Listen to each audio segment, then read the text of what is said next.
O salão nobre do Copacabana Palace parecia um cenário montado para impressionar. Lustres de cristal acesos no máximo, piso de mármore polido refletindo as luzes, arranjos de orquídeas brancas em vasos altos, garçons em fila treinada executando o mesmo percurso 1000 vezes. De longe dava para ouvir a banda afinando um jazz leve. O cheiro predominante era de perfume caro e de pratos que não apareciam no cardápio de restaurante comum. Amara Benevides, 23 anos, atravessava o salão com uma bandeja de champanhe como se estivesse em linha reta num campo minado, calculando distância, passo, giro, peso. Uniforme preto impecável, avental branco passado, cabelo preso. Invisível, como sempre. O uniforme tornava todos iguais e, ao mesmo tempo, sem rosto. Ela tinha um objetivo simples naquela noite: terminar o turno sem acidentes e receber o pagamento em dobro. O dinheiro ia direto para fechar a matrícula do próximo semestre, em enfermagem na UERJ, além de ajudar com o aluguel atrasado do quarto, que dividia com uma colega no Estácio. Nada de drama, só trabalho e silêncio. No peito, o único objeto que não obedecia às regras: um colar de prata com lua crescente entrelaçada a uma rosa dos ventos. Peça antiga, um pouco opaca pelo tempo. Era o que tinha quando foi encontrada bebê. Vinha com ela desde antes de ter sobrenome. Mais cedo, no vestiário do staff, o supervisor tinha repetido o script. Nada de joias, pessoal. Brinco pequeno pode. O resto guardem. Aqui todo mundo repara em tudo. Amara ficou olhando para o espelho. Levou a mão até o colar. Eu nunca tiro, respondeu baixo, sem olhar para ninguém. Amara, por favor, insistiu o supervisor, sem grosseria, mas por medo de perder o contrato. Eu prometo que não vai dar problema. Ela não tirou. Não tirava para dormir, não tirava para banho, não tirava para prova prática no hospital universitário. O colar era uma coisa só com a pele dela. E no fundo, era o que lembrava que a vida tinha começado sem manual de instruções. Quando os convidados começaram a chegar, a coreografia do salão entrou no automático. Nomes conhecidos, sorrisos treinados, uma sequência de boa noite e seja bem-vindo, que parecia música de elevador. Elisa Monteiro apareceu quase discreta, apesar do vestido prata simples e da presença que calava gargalhadas. O pessoal murmurava: Dona Elisa, fundadora da Fundação Monteiro, a viúva que manteve a fortuna de pé e ainda doou metade. Ela tinha 81 anos e um olhar que furava o verniz de qualquer sala. Paulo Nogueira, assessor e braço direito, acompanhava a poucos passos, conferindo mensagens no celular, falando baixo com a equipe do cerimonial. Ele sabia que aquela noite tinha discurso, anúncio, imprensa e um pacote de gente querendo foto. O combinado era: Elisa seria rápida, protocolar e iria embora cedo. Era assim há anos, sem surpresas. Amara cruzava o salão sem olhar para os rostos famosos, só prestando atenção no copo que tremia na bandeja quando alguém esbarrava, no garçom ao lado que quase derrapou e recuperou, no casal que ficou parado bem no meio do fluxo, como se o resto do mundo tivesse que abrir passagem. Ela parou ao lado de uma mesa redonda para oferecer champanhe. Uma mulher de uns 50, loira, pele muito esticada, pulseiras que não paravam de bater no cristal, olhou a bandeja, pegou a taça, olhou Amara de cima a baixo e parou no colar. Isso é uniforme ou é carnaval? Disse sem baixar o tom. Empregada com colar? Muita ostentação pro serviço, não acha? As pessoas na mesa riram pelo canto da boca. Não era uma piada boa, mas era o tipo de piada que rende cumplicidade numa sala dessas. Amara só controlou a respiração e respondeu no padrão. A senhora aceita mais alguma coisa? Aceitaria discrição, querida. E etiqueta. A loira completou, virando as costas e arrastando no marido. Amara não respondeu. Ajustou a bandeja e seguiu. O barulho do salão cobria qualquer outro som. Ela já tinha ouvido variações daquela frase mais vezes do que contava. A diferença era que, por algum motivo, daquela vez, o comentário ficou preso na garganta como farpa. Ela fez mais 2 voltas. Repôs taças, buscou canapés, foi ao bar, voltou, desviou de um fotógrafo. Ao retomar o centro do salão, ouviu o estalo. Uma taça caiu e quebrou. O som de vidro estilhaçando no mármore fez o volume geral baixar por reflexo. Foi quando ela viu Elisa Monteiro, de pé, parada, olhando só para o colar de Amara. O rosto de Elisa perdeu a cor. Os dedos tremiam. O barulho do salão diminuiu como se alguém tivesse fechado a porta. Paulo gelou. Ele conhecia Elisa o suficiente para saber que aquele olhar não era de irritação por regras de etiqueta. Era outra coisa. Susto, reconhecimento, medo, esperança, tudo junto. Elisa deu um passo, depois outro, devagar, como quem se aproxima de um retrato antigo que ganhou vida. Onde você conseguiu isso? A voz saiu baixa, mas firme. Pegou todo mundo por perto. Amara olhou ao redor, sentiu o peito travar. Optou pela verdade curta. Eu nasci com ele. Isso é impossível, disse num fio de voz. Eu mandei fazer esse colar, em Florença, 23 anos atrás. A loira da mesa, a mesma que tinha reclamado, riu, nervosa. Ah, gente, pelo amor, não vamos transformar isso em novela, né? Colar de feira tem de monte. Elisa nem olhou. Encostou o dedo, sem encostar na pele, na borda da lua crescente. Virou o pingente. O metal frio girou e a gravura apareceu. 29/05/2002. A data cravada estava ali, intacta. O número levemente gasto, mas legível. Elisa soltou o ar como quem vinha aprendendo há anos. Os joelhos cederam. Paulo foi rápido e segurou pelo braço. Dona Elisa! É o colar da Vitória, ela disse, finalmente deixando o nome sair. É o colar da minha filha. O círculo ao redor aumentou. Gente filmando de longe. Muita gente evitando filmar por respeito. E, ao mesmo tempo, olhando por cima do ombro. Era aquele tipo de silêncio que cresce quando a sala entende que está diante de algo que vai parar em jornal. Amara não se mexeu. Ficou de pé, a bandeja ainda apoiada sobre a mão esquerda. Uma gota de suor desceu pela coluna como se fosse água gelada. Em algum lugar da cabeça dela, uma frase antiga apareceu. Se um dia você achar a resposta, ela não vai vir devagar. Era coisa que Dona Judite, a mãe acolhedora que a cuidou dos 12 aos 16, repetia. Dona Judite tinha guardado o colar quando Amara era criança e devolvido no aniversário de 18 com uma carta. Nascer sem história não te faz menor, te faz sobrevivente. Eu preciso falar com você, Elisa disse, ainda sem recuperar completamente a cor. Agora, em particular. Paulo abriu caminho com a autoridade de quem manda sem levantar a voz. O cerimonial percebeu o movimento e bloqueou o acesso de curiosos. Um segurança fechou discretamente uma porta lateral que dava para uma sala de apoio. O salão inteiro manteve a etiqueta, mas a atenção estava servida como o terceiro prato. Na sala de apoio, o ar-condicionado parecia frio demais. Havia uma mesa com água, café, toalhas. Elisa sentou com cuidado, ajeitando o vestido prateado. As mãos ainda tremiam. Paulo ficou de pé, discreto, ao lado, como um poste guardando uma esquina. Amara entrou sem a bandeja, com as mãos vazias, tentando disfarçar que tremia também. Se for sobre o colar, eu devolvo para a senhora. Eu não quero problema. Não. Elisa levantou uma mão. Ninguém vai tomar nada de você. Eu só...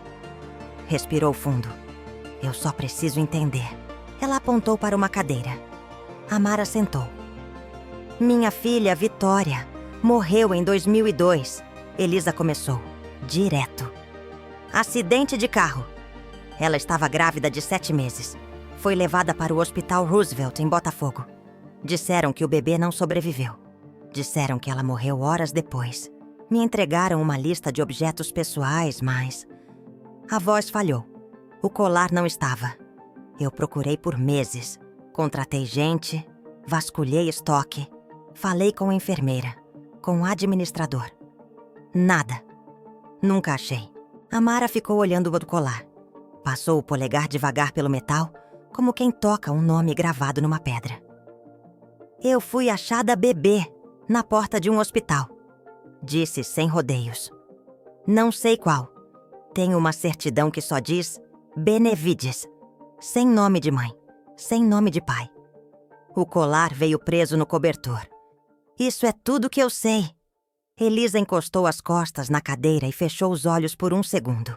Paulo cortou o silêncio com eficiência de quem já teve que reconstruir os fatos 1000 vezes. Senhora, se a senhora autorizar, eu chamo o detetive que trabalha com a fundação. Ele tem acesso a registros antigos, conhece administradores. A gente não vai fazer escândalo. A gente verifica datas, nomes, plantões. Com calma. Chama, Elisa disse sem hesitar. Chama agora. Paulo saiu com o telefone no ouvido. A Mara e Elisa ficaram frente a frente. 2 mulheres sem vínculo e, ao mesmo tempo, ligadas por uma corrente invisível. Eu não quero te assustar, Elisa disse, medindo as palavras. Mas eu também não vou fingir que isso é pequeno. Esse colar foi encomendado por mim, para mim e para a minha filha, numa viagem que não conseguiu acontecer. Eu tenho o broche igual, com a mesma data. Ela tocou a lapela. E eu passei 23 anos aceitando que minha neta tinha morrido antes de nascer. A senhora acha que... A Mara travou no meio da frase. Era absurdo. E ao mesmo tempo fazia um barulho dentro do peito como chave girando. Elisa não respondeu com adjetivos. Respondeu com processo. Eu acho que a gente precisa de prova. Não é suposição. É DNA. É registro. É nome de médico. É enfermeira em plantão. É papel com carimbo. Levantou o queixo. E se alguém roubou um bebê e falsificou uma certidão há 23 anos... essa pessoa não dorme tranquila hoje. E eu não vou deixar dormir. A porta abriu devagar. Detetive Álvaro Coutinho, cabelo grisalho, camisa social sem gravata.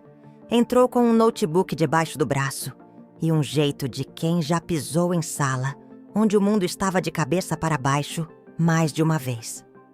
Dona Elisa, Paulo me adiantou o suficiente. Ele cumprimentou a Mara com um aceno. Preciso de 2 coisas. Uma foto nítida do colar e os dados da sua certidão. Qualquer detalhe que você tenha do período em que foi encontrada, ajuda. A Mara tirou do bolso o envelope velho que sempre carregava, mais pela mania do que por necessidade. Documento do Estado, nome simples, sem filiação. Álvaro tirou fotos, escaneou, anotou datas. E a senhora tem o broche, dona Elisa? Tenho. Vou precisar comparar a marca do ourives, desgaste, liga do metal. Isso não prova parentesco, mas prova a origem da peça. A outra parte... Ele olhou de novo para a Mara. A outra parte a gente resolve com teste de DNA. Rápido. Paulo, prático, já mandava mensagem para um laboratório parceiro. Não tinha ninguém improvisando. Era a máquina que a Fundação Monteiro usava para lidar com tudo que envolvia infância, saúde, acolhimento. Só que daquela vez era a própria casa. Enquanto isso, do lado de fora, o salão voltava a fazer barulho. Mas o assunto do corredor era um só. Uma influencer gravava stories sussurrando. Gente, a dona Elisa parou tudo por causa de um colar de uma garçonete. Eu juro. Outro convidado jurava que tinha lido a data no pingente. O cerimonial tentava salvar o script do evento. Mas o evento já tinha virado outra coisa. No staff, os comentários corriam. Viu o que aconteceu com a Amara? Que vergonha, menina! A madame encarando o colar dela. Vergonha pra quem? Se a dona quiser briga, vai sobrar pra gente. A chefe de salão experiente cortou. Todo mundo volta pro trabalho. Nada de fofoca. O que é nosso é bandeja e passo. O resto é deles. Amara voltou ao salão só para devolver a bandeja e avisar que ficaria indisponível por alguns minutos, a pedido do cerimonial. Ninguém reclamou. No fundo, ninguém queria ser responsável por mandar uma funcionária de volta para a pista, no meio de um caso que podia virar manchete. De volta à sala, Álvaro ajustava o notebook. Consegui acessar arquivos antigos do Hospital Roosevelt por um espelho de dados. Ele virou a tela. Em junho de 2002, houve um óbito materno. Vitória Monteiro. Procede.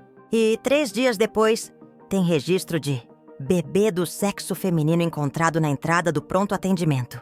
Sem sinais de agressão, em bom estado geral. Data bate com a da certidão da Amara. Ele respirou fundo. E tem mais. Há uma nota interna sobre um pertence valioso, não localizado nos pertences da mãe.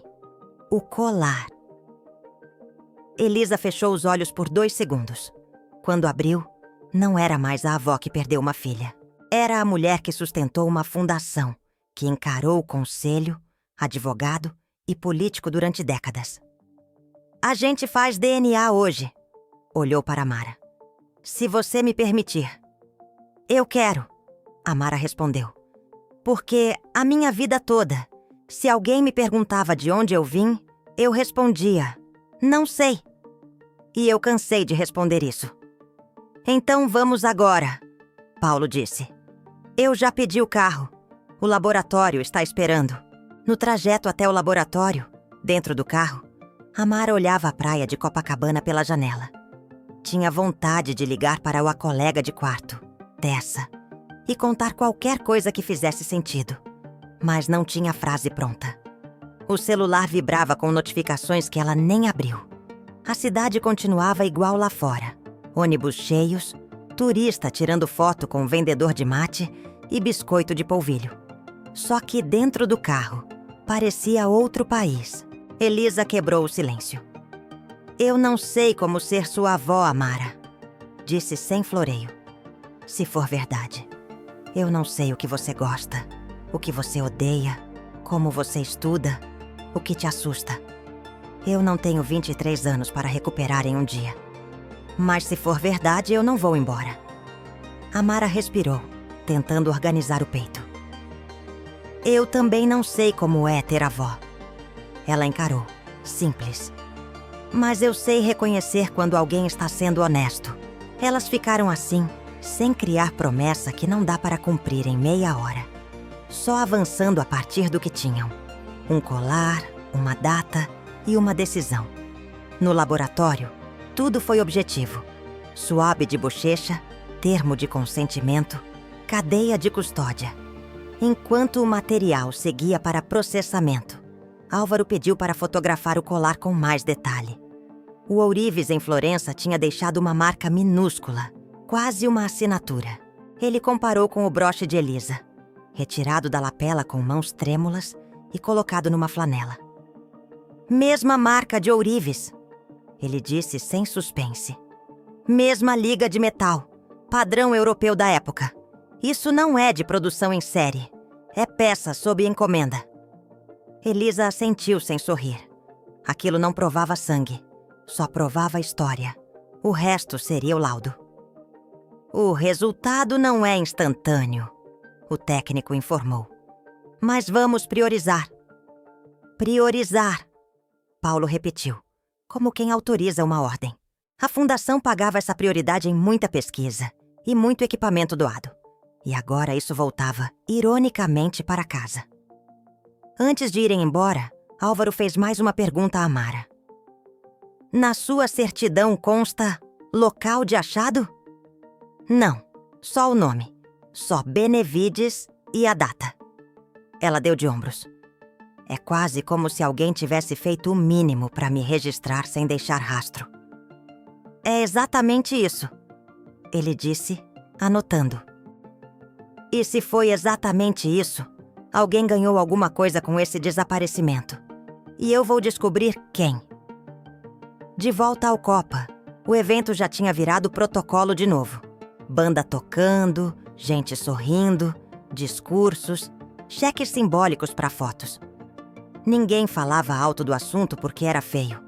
E também porque, nessas salas, a verdade costuma ser tratada como convidada indesejada. Elisa não voltou ao salão.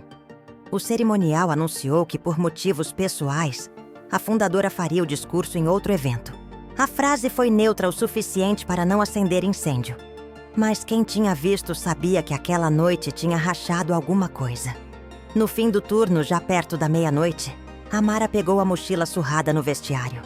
O colar estava ali, frio, do mesmo jeito que sempre esteve. A diferença é que, agora, aquele pedaço de prata tinha endereço e data cravados dentro do peito dela. E uma possibilidade que doía de forte. No portão de serviço, Paulo a alcançou. Eu vou te mandar mensagem quando o laudo ficar pronto, disse profissional. E, Amara, cuidado com telefonema estranho, com rede social, com gente que você nunca viu. Quando alguém mexe com dinheiro, memória e hospital, aparece tubarão de todos os lados. Eu não tenho nada que ninguém queira. Ela respondeu por reflexo. Tem sim, ele corrigiu, olhando rápido para o colar. Você tem a verdade, e a verdade assusta muita gente. Amara assentiu, desceu os degraus do portão de serviço e pisou na calçada de Copacabana.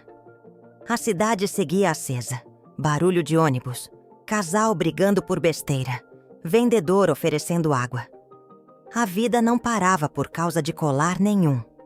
Mas naquela noite, ela sentia que alguém tinha girado uma chave. E que, a partir dali, ninguém na própria história dela poderia fingir que não ouviu o clique. O sol da manhã atravessava o vidro do ônibus que Amara pegou de volta para casa. O cabelo ainda preso no coque, uniforme na mochila, olheiras fundas. Enquanto o ônibus subia pela Avenida Atlântica, ela olhava o mar e tentava acreditar que o que aconteceu na noite anterior não era um delírio coletivo. O motorista ligou o rádio e a notícia veio como um tapa. Durante um evento beneficente no Copacabana Palace, a empresária Elisa Monteiro interrompeu a cerimônia ao reconhecer um colar usado por uma das funcionárias. Segundo fontes, a peça seria idêntica à de um colar desaparecido há 23 anos, no mesmo ano em que sua filha, Vitória Monteiro, faleceu em um acidente. Amara abaixou o rosto. A mulher do banco ao lado comentou: Meu Deus! Essas coisas de rico são uma novela, né? Amara forçou um sorriso. Se aquela mulher soubesse. Quando chegou no pequeno quarto que dividia com Tessa, a colega estava deitada no colchão, celular na mão. Menina, tu tá no Twitter! Gritou, mostrando o vídeo. Garçonete é reconhecida como herdeira perdida. Tá viralizando. Amara se jogou na cama. Não sou herdeira de nada, Tessa. E a mulher? Tá viva. Quer saber se eu sou neta dela. Tessa ficou muda por um segundo. E tu é? Eu não sei. O celular vibrou. Paulo Nogueira. Laboratório confirmou o recebimento. Resultado sai amanhã. Dona Elisa quer que você fique hospedada em segurança até sair o laudo. Não aceite contato de ninguém sem falar comigo. Amara leu 2 vezes. Hospedada em segurança. Era estranho ouvir isso, mas algo dentro dela sabia que fazia sentido. Na manhã seguinte, o detetive Álvaro chegou cedo na casa de Elisa. Trouxe uma pasta nova, um notebook e aquele olhar de quem passou a noite fuçando arquivos que ninguém deveria ver. Encontrei o que não devia existir, disse, colocando a pasta na mesa. Registros do Hospital Roosevelt, 2002, adulterados. Paulo ajeitou os óculos. Adulterados como? As assinaturas de 2 médicos são idênticas, copiadas. Uma é do parto de Vitória Monteiro, a outra de um atendimento no mesmo dia, mesmo horário, mas em nome de uma paciente inexistente. E essa paciente? Maria das Graças Benevides. Álvaro leu em voz alta. Um nome inventado e o mesmo sobrenome da Amara na certidão. O silêncio que se instalou parecia pesar toneladas. Elisa encostou as mãos na mesa, respirando fundo. Quer dizer que criaram uma mãe falsa? E um nascimento falso, completou o detetive. Alguém tirou um bebê da UTI neonatal e fez sumir os papéis. Quem assinou a certidão? Perguntou Paulo. Uma funcionária do cartório de Botafogo, chamada Sônia Moreira, aposentada há 10 anos, mas ainda mora na Tijuca. E o médico responsável pelo parto? Dr. Arnaldo Campos, chefe de obstetrícia na época, casado com uma psiquiatra chamada Natália Campos. O nome soou familiar para Elisa. Ela levantou a cabeça. Natália Campos, a médica do conselho da fundação. Paulo confirmou. A mesma. Trabalha com a gente há mais de 15 anos. Elisa olhou para o detetive. Então é ali que a gente começa. Enquanto isso, Amara estava em um quarto de hotel simples em Ipanema, tentando estudar. Mas o foco era impossível. A TV ligada exibia a foto de Elisa e uma manchete. Mistério do colar perdido. Neta da filantropa pode estar viva. Ela mudou de canal, mas o assunto estava em todos. Pegou o celular e ligou para o número que Paulo tinha mandado. É o senhor Álvaro? Sim. Tudo bem, Amara? Não sei. Vocês descobriram alguma coisa? Estamos descobrindo, sim. Mas quero que você evite sair. Tem gente mexendo onde não devia. Que tipo de gente? Gente que ganha com o silêncio. A ligação caiu antes que ela pudesse perguntar mais. Naquela noite, Amara sonhou com um hospital. As luzes frias, o choro de um bebê, uma mulher loira sendo levada em uma maca. Ela acordou suando, sem saber se era lembrança ou imaginação. Do outro lado da cidade, Elisa e Paulo chegaram ao consultório da doutora Natália Campos, no Leblon. A médica estava sorridente, como sempre. A elegância de quem tem resposta para tudo. Dona Elisa, que surpresa boa! Disse oferecendo café. E o que devo à visita? Ao passado, respondeu Elisa direta. Preciso falar sobre o Hospital Roosevelt. Natália arqueou a sobrancelha, ainda sorrindo. Nossa, isso faz décadas. Eu quero saber o que aconteceu no dia 29 de maio de 2002. O sorriso sumiu. O que exatamente a senhora quer dizer? Quero saber se o seu marido, o Dr. Arnaldo, estava de plantão quando minha filha morreu. Natália cruzou os braços. Elisa, minha amiga, isso foi há tanto tempo. Responde, ele estava? Sim, ele era o chefe do plantão. Por quê? O detetive Álvaro entrou na sala mostrando um documento. Porque essa assinatura aqui é dele. E essa também. No mesmo dia, mesmo horário.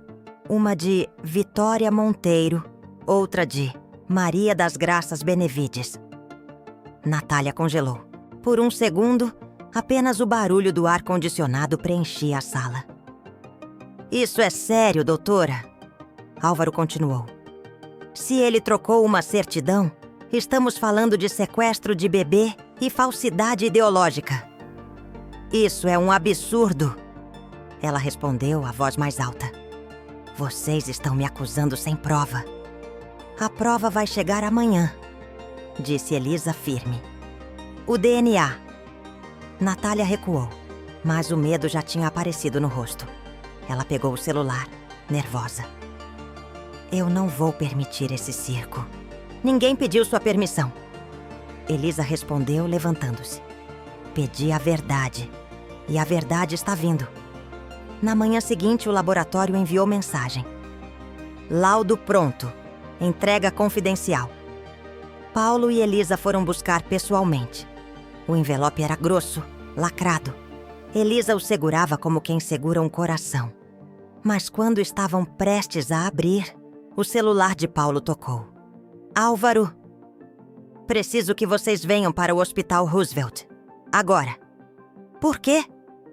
O arquivo de 2002 foi invadido. Invadido como? Sumiram prontuários. E o nome de Vitória Monteiro foi apagado do sistema há menos de 1 hora. Paulo olhou para Elisa. Alguém está tentando apagar o passado. Ela respirou fundo, o envelope ainda fechado nas mãos. Então é hora de abrir o presente. Rasgou o lacre. Os papéis escorregaram sobre o colo. 3 palavras bastaram. Compatibilidade genética. 99,98%. Elisa ficou imóvel. Paulo tirou o celular do bolso e ligou para Amara. Amara, você precisa ouvir isso pessoalmente. É sobre o teste? É sobre quem você é. A voz dele vacilou. E por um instante, até ele se esqueceu do protocolo. Amara, você é neta da Elisa Monteiro. Do outro lado da linha, silêncio. Depois um som de respiração trêmula. E uma frase curta, sussurrada, como quem ainda duvida da própria história. Eu sabia que esse colar não era só meu. O noticiário da manhã seguinte parecia um filme. Em todos os canais, a mesma manchete. O caso do colar do Copacabana Palace tem um desfecho surpreendente. Exames de DNA confirmam. A jovem Amara Benevides é neta biológica da filantropa Elisa Monteiro. A herdeira que o país acreditava estar morta há 23 anos está viva. As imagens mostravam Elisa e Amara saindo do laboratório, cercadas por repórteres, flashes estourando, microfones se chocando. Dona Elisa, a senhora confirma o resultado? Amara, como é descobrir que é herdeira de uma das famílias mais tradicionais do país? A senhora pretende mudar de vida? Amara, com a mão trêmula sobre o colar, não respondeu nada. Elisa a protegeu com o braço, abrindo caminho. O carro esperava na porta, mas a multidão fechava a saída. Era como se o mundo tivesse decidido que aquela história não podia esperar nem um segundo a mais para ser contada. Dentro do carro, Amara respirava com dificuldade. Eu não sei lidar com isso. Elisa olhou para ela serena, mas com os olhos marejados. Ninguém sabe, nem eu. Paulo, ao volante, falava ao telefone sem parar. Já tem jornalista na portaria do prédio da senhora, outro na porta da fundação e um drone sobrevoando o Copacabana. Elisa soltou um suspiro. A imprensa tem faro melhor que detetive. Mas o que ninguém sabia era que naquela mesma manhã, o doutor Arnaldo Campos recebia uma ligação muito diferente. Eles descobriram, dizia a voz feminina do outro lado.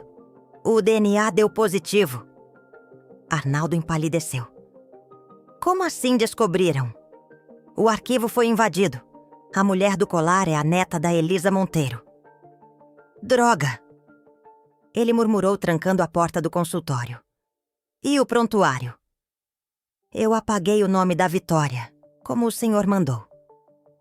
Mas o detetive conseguiu uma cópia antiga. Arnaldo ficou em silêncio por um segundo. Depois respondeu com calma assustadora. Então, Natália, chegou a hora de sumirmos com o resto. Na casa de Elisa, o clima era outro. O advogado da família explicava os próximos passos. A senhora precisa reconhecer oficialmente a Amara como herdeira. Depois, entramos com pedido de reabertura da certidão. E quanto à parte criminal? Perguntou Paulo. Se houve falsificação, o hospital e o cartório respondem. Mas precisamos de provas documentais. Amara ouvia, mas parecia longe. Ela olhava para as fotos nas paredes. Elisa jovem, Vitória sorrindo na praia. Um homem de terno ao lado. Todos brancos, de olhos claros. E ela ali, preta, de uniforme de trabalho, com um colar de prata no pescoço. Eu nem pareço com vocês. disse num sussurro. Elisa se aproximou devagar. Você parece com a minha filha. Amara piscou rápido, segurando as lágrimas. Ela também tinha medo de não caber em lugar nenhum, continuou Elisa. Mas o sangue dela era coragem, e isso você tem de sobra. O silêncio que veio depois não era constrangido, era sagrado.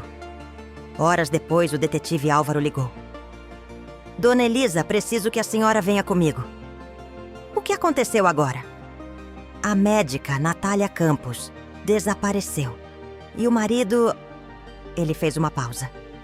O marido foi encontrado morto no consultório. Paulo arregalou os olhos. Morto? Tiro no peito. Aparentemente suicídio, mas o local da arma não confere. E os documentos? Sumiram. Tudo. Computador, arquivos, pendrive. Elisa fechou os olhos. Alguém está tentando encerrar a história à força. Enquanto isso, Amara estava sozinha no quarto. A TV ligada mostrava repórteres acampados em frente ao prédio de Elisa. A apresentadora falava com o entusiasmo cruel de quem lucra com tragédias alheias. Fontes confirmam que a herdeira Amara Benevides deve receber uma fortuna avaliada em mais de 300 milhões de reais. Mas há quem questione a autenticidade da jovem. Amara desligou. A respiração acelerava. O celular vibrou. Número desconhecido. Ela atendeu. Alô? Silêncio. Depois uma voz fria, masculina. Às vezes, encontrar a verdade é mais perigoso do que viver sem ela. A ligação caiu. Ela congelou. Mandou mensagem para Paulo. Alguém me ligou. Voz de homem. Disse para eu esquecer tudo.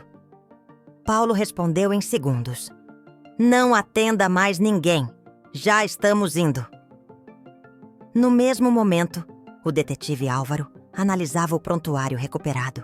O nome Vitória Monteiro aparecia riscado à caneta vermelha, mas havia uma anotação ao lado, feita por outra caligrafia, quase apagada. Recém-nascido entregue conforme combinado. Pagamento recebido. Álvaro leu em voz alta para Elisa e Paulo. Isso não foi erro, foi compra. Compra de um bebê? Elisa quase gritou. Por Deus, quem faria isso? Quem precisava de um filho? Ou de dinheiro? Paulo franziu o senho. A médica não podia ter feito isso sozinha. Não fez, respondeu Álvaro. Há registro de uma transferência bancária de 200 mil reais para uma conta, no nome de um casal, Renato e Lúcia Tavares. E quem são eles? Donos de uma antiga clínica de adoção irregular. Elisa cobriu a boca. Meu Deus! Então a Amara poderia ter sido vendida? Foi isso, respondeu o detetive. Vendida e registrada com um nome falso para encobrir o sequestro. À tarde, a imprensa já tinha descoberto o escândalo. Escândalo médico! Doutor envolvido em falsificação de parto, encontrado morto. Garçonete herdeira é neta de empresária e alvo de rede de corrupção. Os jornalistas cercaram o carro quando Elisa e Amara tentaram sair de casa. Um repórter gritou. Amara, o que você sente ao saber que foi vendida quando nasceu? O mundo pareceu parar por um segundo. Amara encarou a câmera. O olhar era sereno, mas a voz saiu firme. Eu não fui vendida. Eu fui roubada. E quem fez isso vai pagar. A multidão aplaudiu, mas no meio da confusão, um homem de boné filmava de longe. Era um segurança da antiga clínica Tavares. Mandou uma mensagem curta no celular. Ela sabe. Na noite seguinte, Elisa e Amara jantavam em silêncio. De repente, o interfone tocou. O porteiro avisou. Dona Elisa, tem 2 agentes dizendo que são da Polícia Federal. Querem falar com a senhora. Elisa franziu a testa. Eu não pedi visita nenhuma. E eu também não, disse Paulo, verificando o telefone. O detetive Álvaro não havia mandado ninguém. O elevador subiu. 2 homens de terno saíram.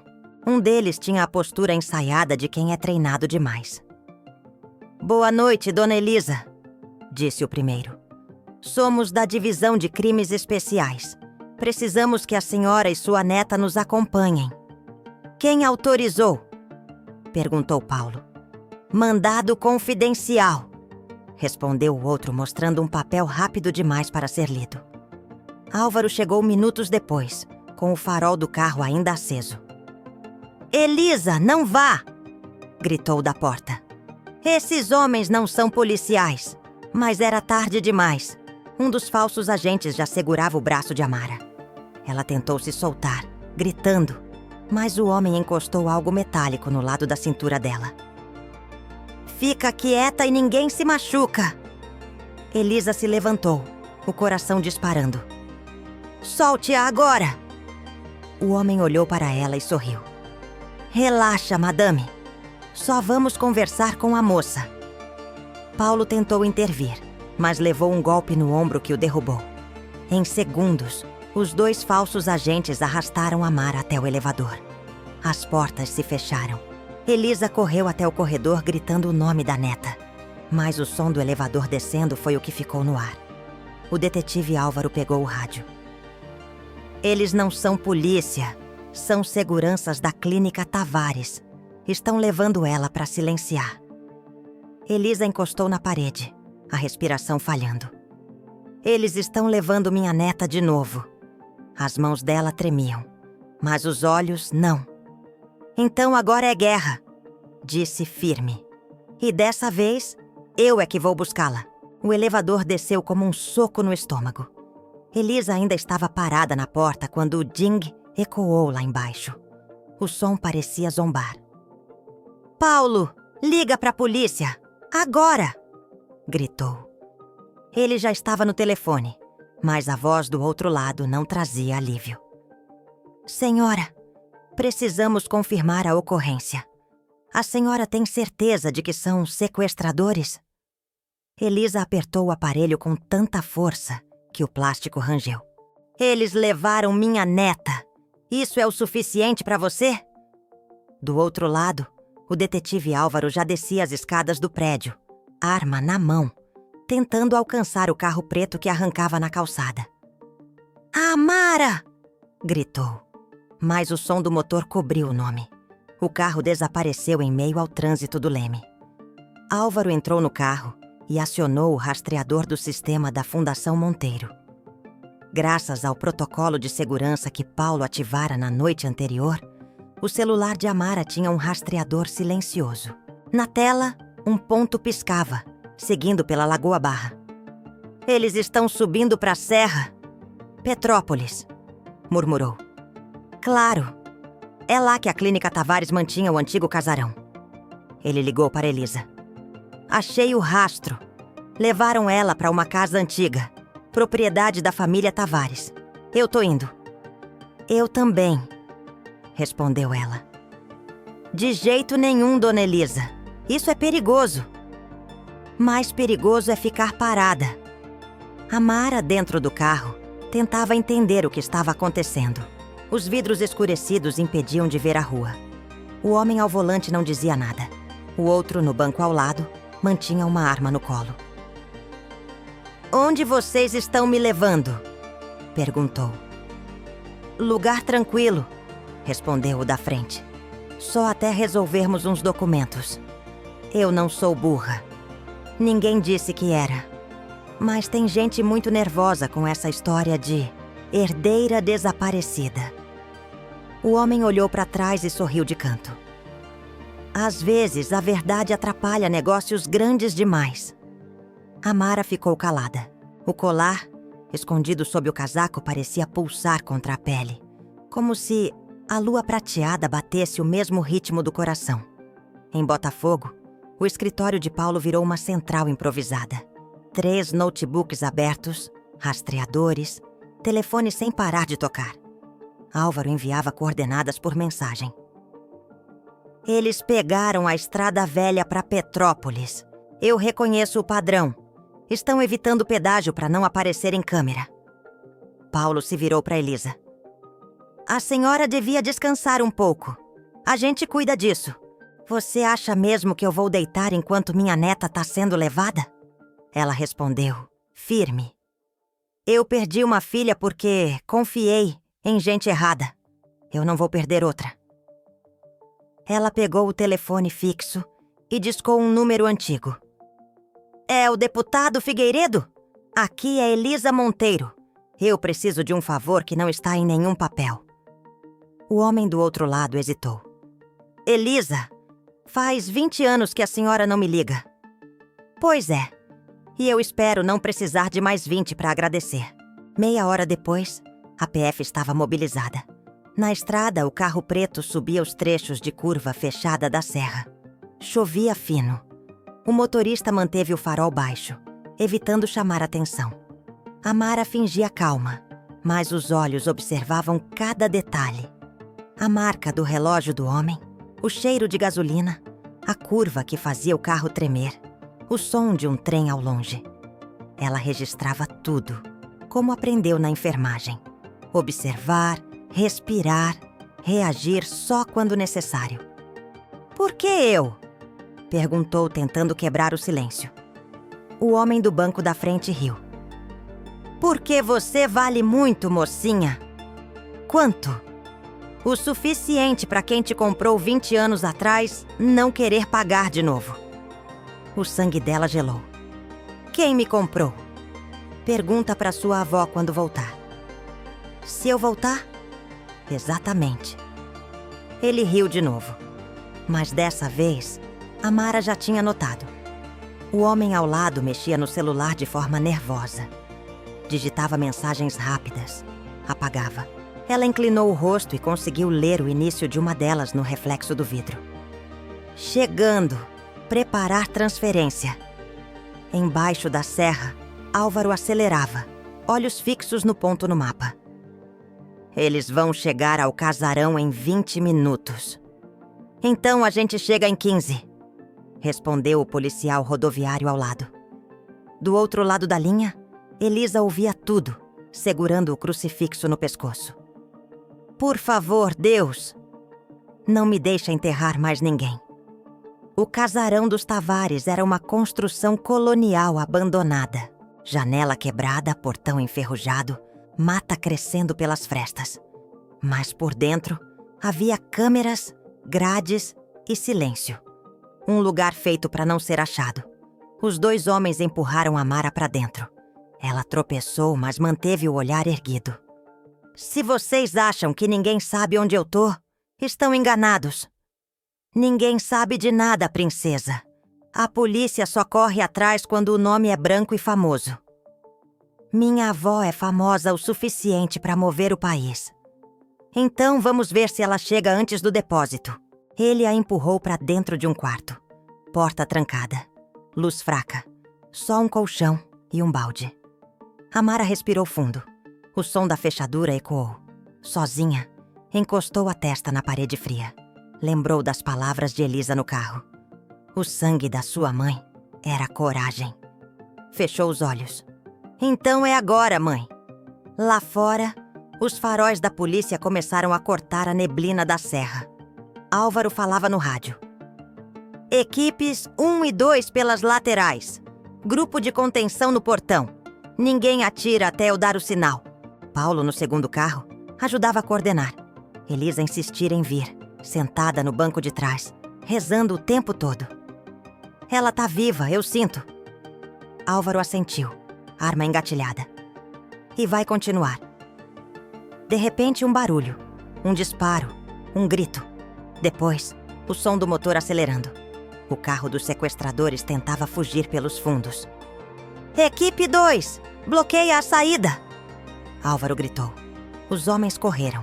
Um foi atingido na perna. O outro largou a arma e levantou as mãos. Dentro da casa, Amara ouviu o barulho e começou a bater na porta. Aqui! Tô aqui! Um policial chutou a fechadura. A luz da lanterna invadiu o quarto. O rosto de Álvaro apareceu no meio da fumaça. Tá tudo bem agora. Ela desabou nos braços dele. Minutos depois, do lado de fora, a chuva engrossava. Elisa desceu do carro sem guarda-chuva. ignorando o caos ao redor. Quando viu Amara, correu. As duas se abraçaram no meio da lama, sob a chuva pesada, sem se importar com as câmeras ou o barulho. Eu achei que ia te perder. A senhora me achou 2 vezes, respondeu Amara, chorando. As sirenes piscavam, iluminando o colar de prata no pescoço dela. A lua refletida na peça parecia brilhar de verdade. Álvaro se aproximou segurando o celular. Dona Elisa, tem uma ligação para a senhora. É da delegada-chefe. Elisa pegou o telefone. Pode falar. Dona Elisa! Os 2 sequestradores confessaram. Eles trabalhavam para Natália Campos. Ela fugiu para o Paraguai há 4 horas. Elisa fechou os olhos. Então a história ainda não acabou. Não, senhora. Mas agora é ela quem está fugindo. No dia seguinte, a notícia dominava o país. Tentativa de sequestro da herdeira Amara Benevides é frustrada pela polícia. Rede de adoções ilegais ligada à elite médica é desmontada. Elisa, de pé na varanda, olhava o mar. Amara se aproximou com o colar pendendo sobre o peito. Eu devia estar feliz, mas sinto um vazio. É o preço de lembrar quem a gente é, respondeu Elisa. E quem eu sou, afinal? Elisa pensou por um instante. Você é Amara Monteiro Benevides, herdeira, enfermeira, sobrevivente e agora minha neta. As 2 ficaram em silêncio, ouvindo o barulho do mar. Mas Elisa sabia. A paz ainda era frágil, porque Natália estava solta. E toda verdade exposta costuma ter alguém disposto a apagá-la de novo. Ela virou-se para Paulo. Prepare tudo. Nós vamos até o fim. Eu quero o nome de cada pessoa que lucrou com esse silêncio. Paulo assentiu. E ao longe, a câmera imaginária se afastava, mostrando a praia de Copacabana ao entardecer. A cidade parecia tranquila, mas, como sempre, o próximo capítulo já estava na espreita. O avião tocou o solo no aeroporto de Assunção, sob um céu cinza. No corredor de desembarque, uma mulher de óculos escuros caminhava rápido, o cabelo preso num coque apertado. Doutora Natália Campos, psiquiatra, socialite e agora fugitiva número 1 do Brasil. Ela segurava um passaporte com outro nome, Laura Cortez. No bolso, um envelope grosso cheio de dólares. Na mente, um único plano: desaparecer antes que Elisa Monteiro a encontrasse. Mas Elisa não era do tipo que deixava pontas soltas. Na cobertura da Avenida Atlântica, o clima era de guerra. O detetive Álvaro havia transformado o escritório de Elisa em uma central de operações. Mapas, dossiês, conexões telefônicas. Ela saiu do país por Foz do Iguaçu, usando documento falso, explicou. E a Interpol? Perguntou Paulo Nogueira, o assessor. Já foi acionada, mas vai demorar. O Paraguai é um buraco negro para esse tipo de gente. Elisa estava parada diante da janela, olhando o mar. Eu não posso esperar a burocracia. Essa mulher destruiu 2 gerações da minha família. Álvaro tentou argumentar. Deixa a polícia cuidar disso. Ela virou o rosto, fria. Ela já cuidou uma vez, e eu enterrei minha filha. O silêncio que se seguiu foi pesado. Todos entenderam. Elisa não ia recuar. Do outro lado da cidade, Amara tentava se readaptar à rotina. Se é que algo na vida dela ainda podia ser chamado de rotina. Ela voltara a estudar. Tentava manter o foco. Mas em cada canto via um flash, um microfone, uma pergunta invasiva. Como é ser a herdeira perdida? A senhora pretende processar os envolvidos? É verdade que a fortuna da família será toda transferida para você? Ela tentava responder com calma, mas a voz falhava. No fundo, ainda era aquela garota do subúrbio tentando pagar as contas, só que agora com câmeras apontadas o tempo todo. Uma tarde, ela recebeu uma mensagem sem remetente. Você não sabe tudo. A mulher que fugiu não agiu sozinha. Amara levou o celular até o detetive. Ele olhou e franziu o senho. Mensagem enviada de um chip argentino. Pode ser isca. Pode ser pista. E se for verdade? Então a gente vai descobrir. Mas você fica longe disso, entendeu? Ela assentiu. Mas dentro dela, uma voz dizia o contrário. Enquanto isso, em Assunção, Natália se encontrava com um homem de terno bege e olhar perigoso. Ramiro Salcedo, empresário, especialista em desaparecimentos discretos. Quero sumir, sem rastros, disse ela. Ramiro sorriu, tragando o cigarro. Ninguém some de graça, doutora. A senhora é notícia no Brasil inteiro. Aumenta o preço. Ela puxou o envelope e jogou sobre a mesa. Aumenta o risco também.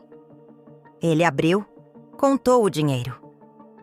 Vai precisar de outro nome, outro rosto, outro país. Quanto tempo? 3 dias. Eu não tenho 3 dias. Ramiro inclinou a cabeça, curioso. Tem alguém te caçando? Natália olhou pela janela, o reflexo do próprio rosto tremendo. Tem uma mulher que já perdeu tudo e agora não tem mais nada a perder. De volta ao Rio, o caso ganhava contornos de novela nacional. As manchetes explodiam. Doutora Natália Campos é procurada pela Interpol. Corrupção médica e sequestro de bebês chocam o Brasil. Ex-garçonete que virou herdeira promete lutar por justiça. Amara participou de uma entrevista ao vivo. A apresentadora perguntou: O que você sente quando vê tudo isso? Amara respirou fundo. Raiva e gratidão. Raiva por terem me roubado. Gratidão por ainda estar viva para ver a verdade. O público aplaudiu. Mas no bastidor, ela tremia. A exposição tinha um preço. No fim daquela semana, Elisa recebeu uma ligação de um número internacional. Ela atendeu com frieza. Monteiro! Do outro lado, uma voz rouca respondeu. Sou eu. Silêncio. Depois, Natália. Não quero sua piedade. Quero um acordo. Acordo? Elisa riu, amarga. Você sequestrou um bebê e matou meu genro. Quer o que agora? Perdão? Quero sumir. Mas antes quero me defender. Eu não agi sozinha. Elisa endureceu o tom. Então fala. Quem mais estava nisso? Um homem que a senhora conhece bem. Quem? Seu sobrinho, Caio. A linha ficou muda. Paulo olhou assustado. O Caio? O mesmo que administra os fundos da fundação? Elisa assentiu, o olhar pesado. O mesmo que cuidava da herança da Vitória? Álvaro entrou correndo. Rastreamos a ligação. Origem, Assunção. E ela ligou do celular do sobrinho. Elisa fechou os olhos. Então é verdade. Horas depois, Amara recebeu uma notificação de vídeo. Era a Natália. O rosto sem maquiagem, os olhos fundos, gravando de algum lugar escuro. Amara, se você está vendo isso, é porque eu não tenho mais para onde correr. Seu tio Caio Monteiro pagou para eu fazer tudo isso. Ele queria eliminar o bebê da Vitória porque temia perder o controle da fortuna da família. Eu aceitei o dinheiro, mas ele planejou tudo. A gravação travou, depois continuou. Ele disse que, se eu caísse, ele me ajudaria a fugir. Mas agora, ele quer me matar. O vídeo terminava com um barulho de porta e o rosto dela virando, assustada. Depois, tela preta. Amara ficou parada por longos segundos, tentando respirar. Meu tio, murmurou. Ela correu até Elisa, que ouviu o vídeo em silêncio. Quando terminou, olhou para a neta. Eu criei aquele menino. Dei tudo a ele. E ele matou minha filha. As lágrimas caíram, mas a voz era firme. Isso termina agora. Em uma reunião tensa na sede da Fundação Monteiro, Paulo trouxe as últimas informações. O Caio embarcou ontem à noite para Foz do Iguaçu. E adivinha? Mesma rota da Natália. Álvaro bateu a mão na mesa. Ele vai encontrá-la para silenciar de vez. Elisa levantou-se. Então a gente vai chegar primeiro. Horas depois, o comboio atravessava a fronteira. No banco de trás, Amara observava as luzes da estrada, o coração disparado. A senhora devia ter ficado em casa, disse Álvaro. E deixar que ele faça com ela o que fez com a minha filha? Não. Quero olhar nos olhos dele quando tudo acabar. Em Assunção, Natália esperava no armazém abandonado onde Ramiro combinara a fuga. Mas em vez de Ramiro, quem apareceu foi Caio Monteiro. Terno caro, olhar frio. Você tá atrasada, disse ele. Eu mandei o vídeo. Eu sei. Vai me matar? Ele sorriu. Você já morreu. Só falta o corpo. O disparo ecoou no armazém, mas antes que ele pudesse sair, as luzes azuis invadiram o galpão.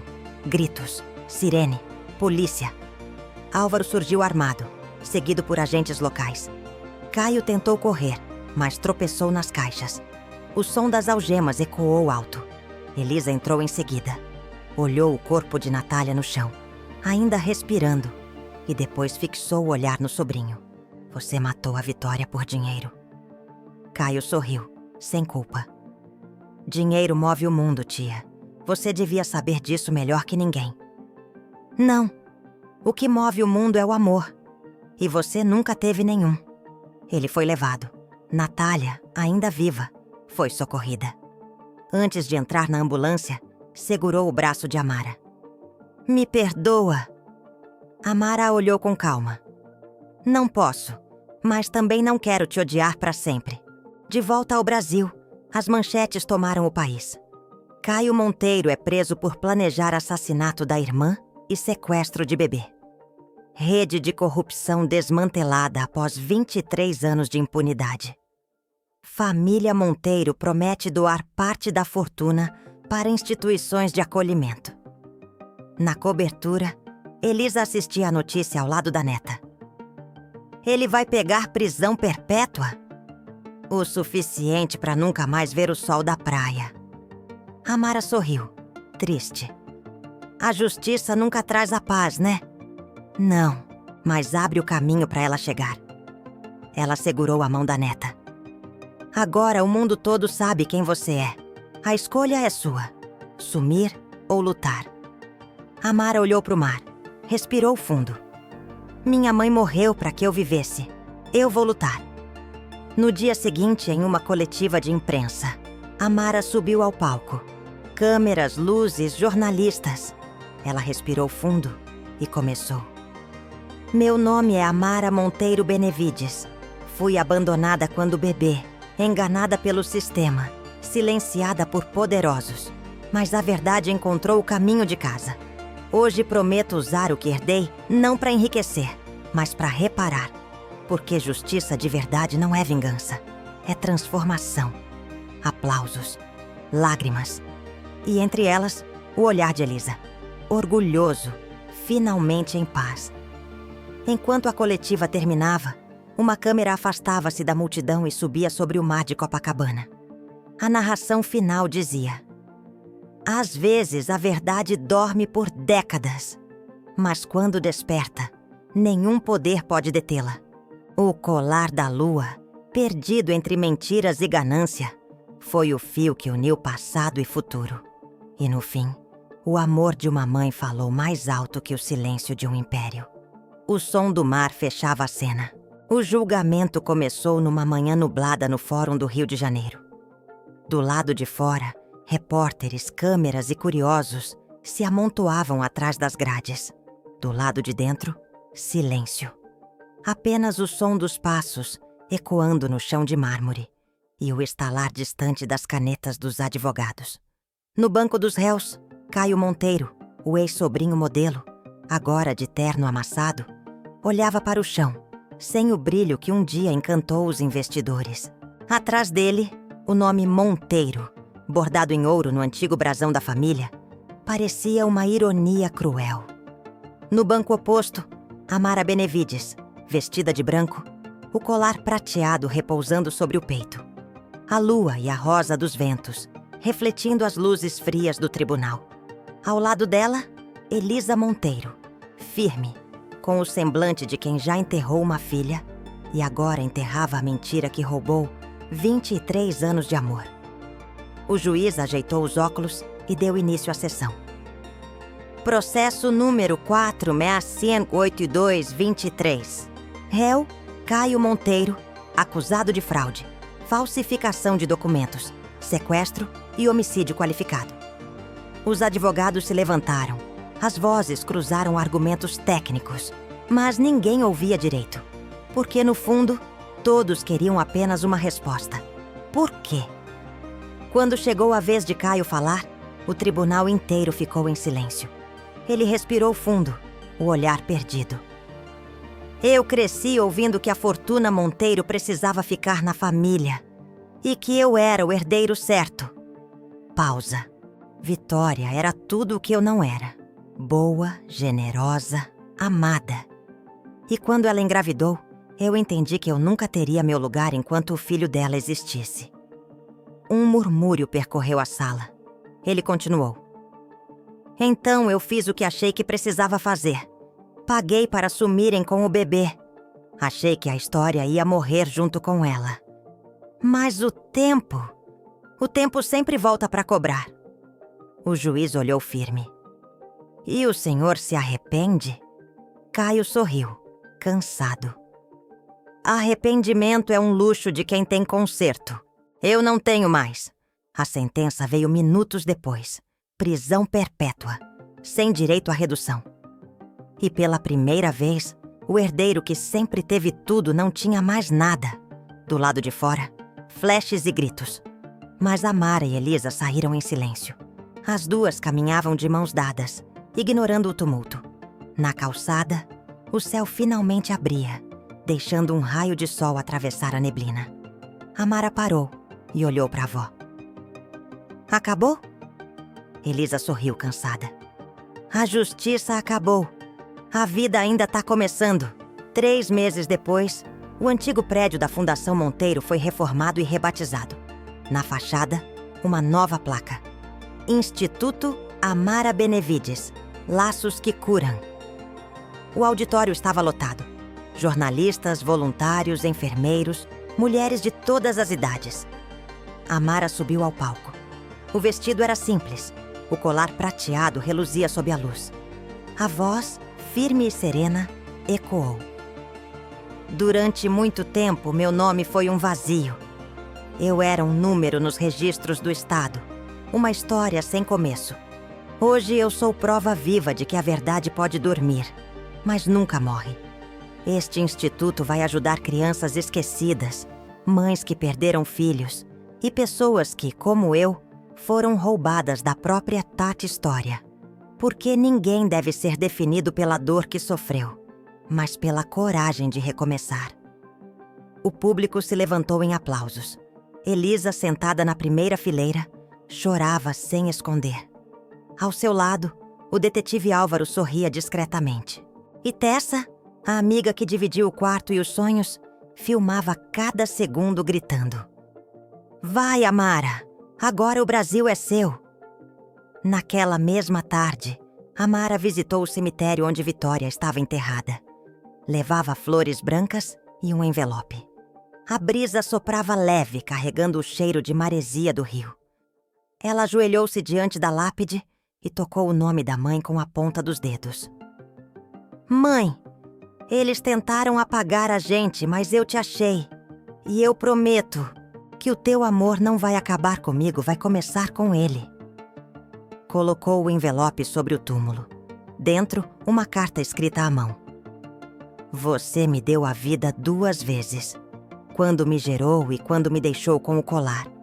A lua me guiou de volta para casa. Agora é minha vez de acender a luz para outros encontrarem o caminho. Ela sorriu, enxugando as lágrimas. Quando se levantou, o sol atravessou o céu e o colar refletiu um feixe dourado sobre a lápide.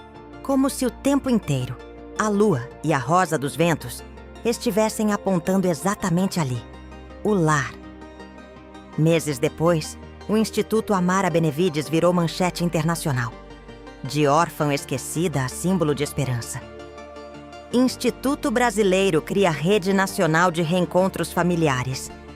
Amara não se acostumava com o título de celebridade. Sempre dizia a mesma coisa aos repórteres. Eu não sou história de conto de fadas. Sou história de sobrevivência. Elisa, por outro lado, já podia sorrir sem dor. No jardim da casa de Copacabana, as duas tomavam café ao entardecer. Sabe o que eu percebi, vó? Disse Amara. A lua sempre muda, mas nunca deixa de brilhar.